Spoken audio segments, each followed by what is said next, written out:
In this chapter, reproduction in lower and higher plants, today we are going to study seed and fruit development, significance of seed and fruit formation, dormancy, apomixis, parthenocarpy, polyembryony. First point is seed and fruit development. The goal of reproduction in every living organism, including plants, is to create offspring for the next generation. One of the ways that plants can produce offspring is by forming seeds. The flower must be pollinated in order to produce seeds and fruits. Seed development is initiated by fertilization. The integument of the fertilized ovule persists and get transformed into the seed coat of mature seeds. रिप्रोडक्शनचा गोल काय आहे तर for formation of fruits and seed. ओव्हरीपासून म्हणजे flower fertilisation झाल्यामुळं pollination होणार, नंतर fertilisation होणार. Fertilisation झाल्यानंतर मेन गोल काय आहे तर formation of seed and fruits. Seed sometimes consist of two distinct covering, a typical outer seed coat, the testa, and the inner thin membranous tegmen. जर आपण सीडचं स्ट्रक्चर पाहिलं तर सीडच्या स्ट्रक्चरमध्ये दोन कवरिंग आहेत. The outer covering is called as a testa. हा outer covering testa आहे तो कसा असतो thick. The outer seed coat testa and the inner thin membranous tegmen, testa and tegmen. The nucellus in the ovule may persist in the some genera like black pepper and beet as a thin papery layer, the perisperm. काही सीडमध्ये nucellus असे ओव्ह्यूलमध्ये जसेच्या तसे राहते आणि काही जनरामध्ये for example black pepper means काळी मिरी अँड बीट याच्यामध्ये थीन पेपरी लेअर न्यूसेलसचा प्रेझेंट असतो, त्याला आपण पेरिस्पर्म असे म्हणणार आहोत. In some seeds the food reserves in the endosperm and partially used in the development of embryo. काही सीडच्या मध्ये सीड फूड हे स्टोअर्ड केलं जातं कॉटिलिडॉनमध्ये.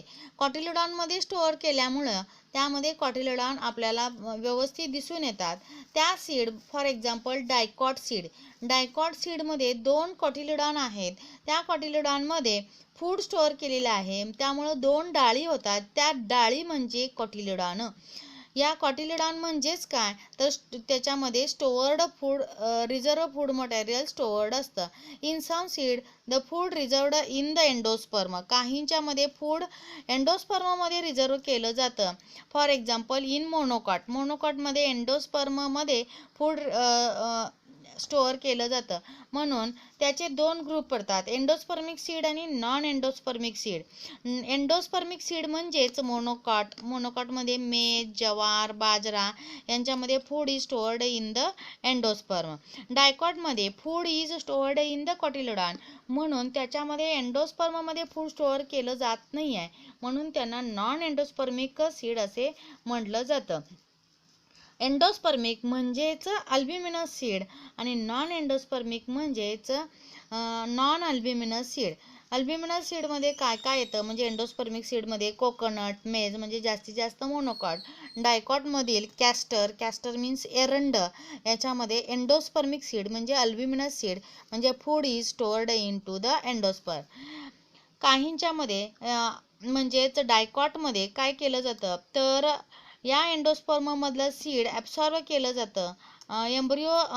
Embryo absorb food reserve from the endosperm completely during it's development stage. दस the endosperm disappear. त्याच्यामधला endosperm disappear होतो आणि mature सीडमध्ये food हे स्टोअर्ड केलं जातं कॉटिलिडॉनमध्ये.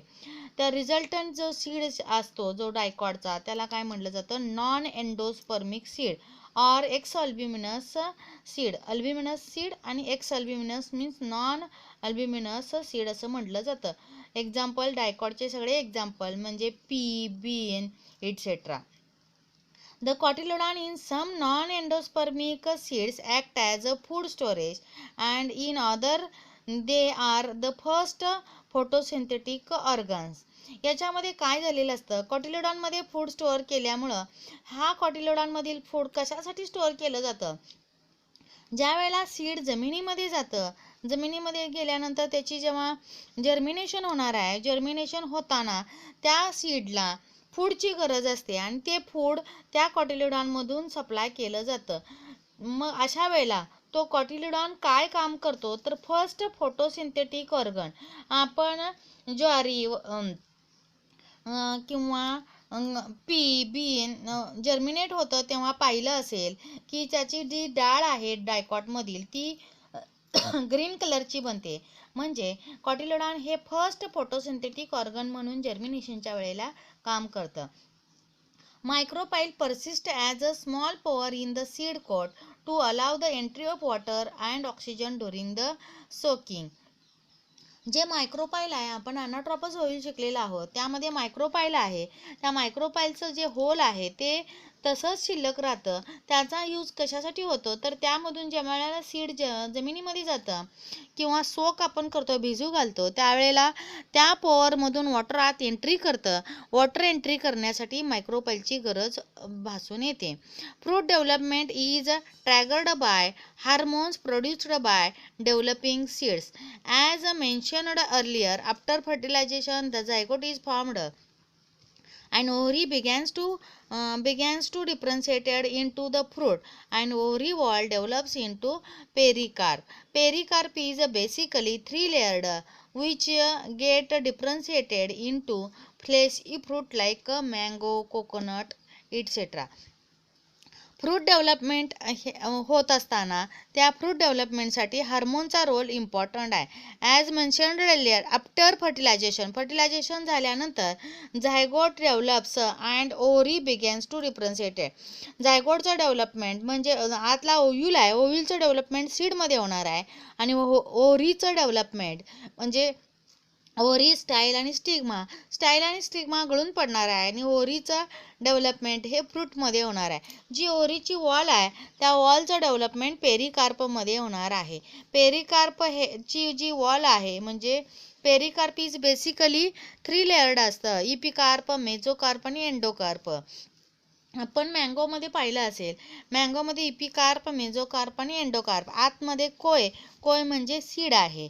आपण जे ज्युसी पल्पी आपण जो आंब्याचा रस पितो तो मिझोकार्प पितो. वरची आंब्याची जी साल आहे ती इपिकार्प, मधला रस आहे तो मिझोकार्प आणि आतल्या कुईच्या बरोबर जो लेअर असतो त्याला आपण एंडोकार्प असे म्हणणार आहोत. म्हणजे पेरिकार्प इज बेसिकली 3 लेयर्ड आहे, इपिकार्प, मेझोकार्प, एंडोकार्प.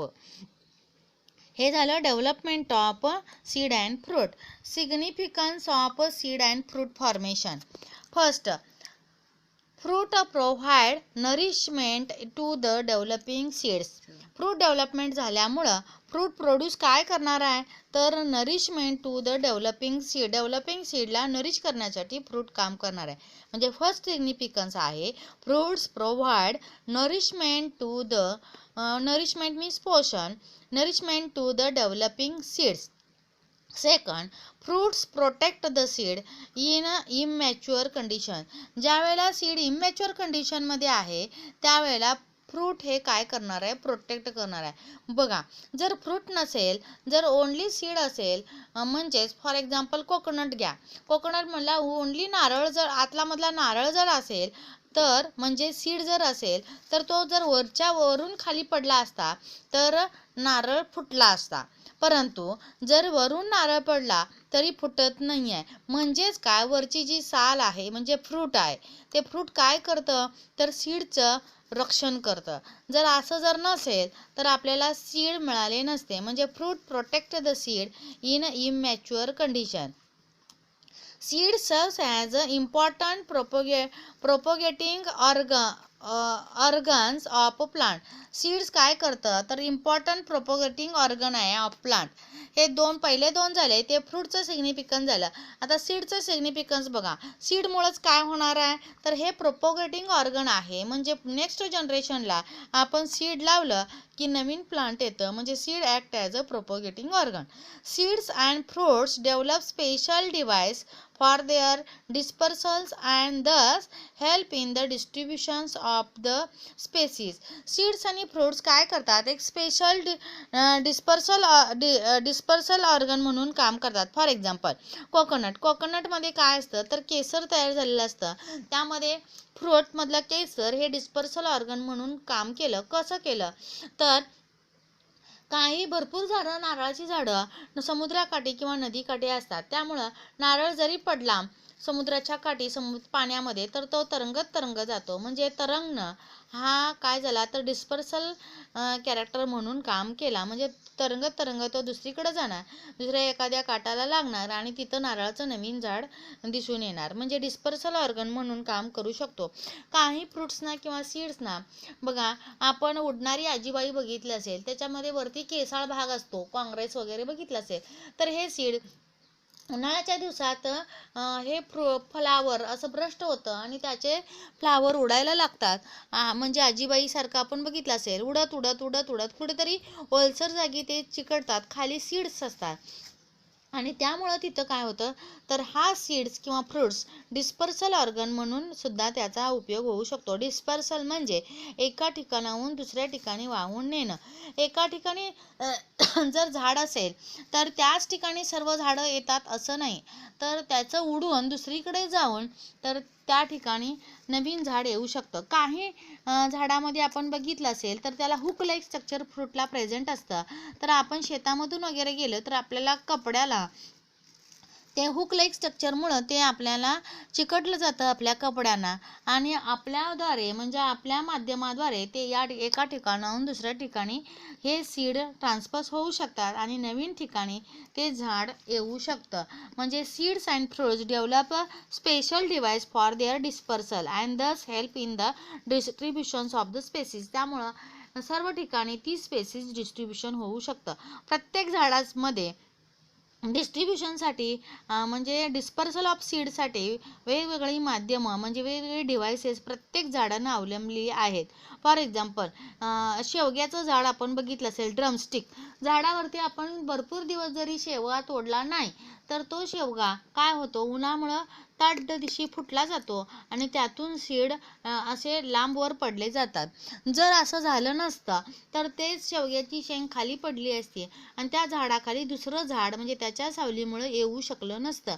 परंतु त्यानं त्या सुचरमधून तडकणं आणि तडकून ते फुटणं आणि फुटून तो सीड लांब जाऊन पडणं हे त्यानं एक स्पेशल डिव्हाइस तयार केलेले आहे. असे प्रत्येक झाडाचं आपण निरीक्षण केलं तर प्रत्येक झाडानं आपल्या डिस्पर्सलसाठी म्हणजे आपली स्पेसीस दुसऱ्या ठिकाणी जाण्यासाठी एक स्पेशल आपलं डिव्हाइस तयार केलेलं आहे. हे झालं significance of seed and fruit formation. बघा पहिलं काय सांगितलं तर fruits provide nourishment to the developing seed. दुसरं काय सांगितलं तर fruits protect the seed in immature condition. तिसरं काय सांगितलं seed serves as a important propagating organs of plants. पुढचं काय सांगितलं तर seed and fruits develop special device for their dispersal and the cells in the distributions of the species. Next point आहे डॉर्मन्सी. Dormancy is a state of a metabolic arrest that facilitate the survival of a organism during the adverse environmental condition. बघा डॉर्मन्सी ही phenomenon seed मध्ये अतिशय उत्तम phenomenon आहे. Dormancy is the state of metabolic arrest. आता dormancy म्हणजेच काय तर सीडमध्ये ही एक मेटाबॉलिक स्टेज अरेस्ट केली जाते आणि त्यामुळं काय झालं तर ॲडव्हर्स एन्व्हायरमेंटल कंडिशनमध्ये ते जसंच्या तसं पडून राहतं. म्हणजे आणि ज्या वेळेला एन्व्हायरमेंटल कंडिशन फेवरेबल येते आणि त्यावेळेला ते सीड जर्मिनेट होऊन नवीन प्लांट येऊ शकतं. Structural or physiological adaptive mechanisms for survival is called as a dormancy. Dormancy म्हणजे काय बघा, structural or physiological adaptive mechanisms for survival is called dormancy. Mature and viable seeds will not germinate even in the presence of favorable conditions, and they are dispersed at different places during dormancy. Viable seeds germinate only after completion of a dormancy period. त्याचा डॉर्मन्सी period complete झाल्याशिवाय ते viable seed germinate होऊ शकत नाही आहे. आता पहा, तर सीड फॉर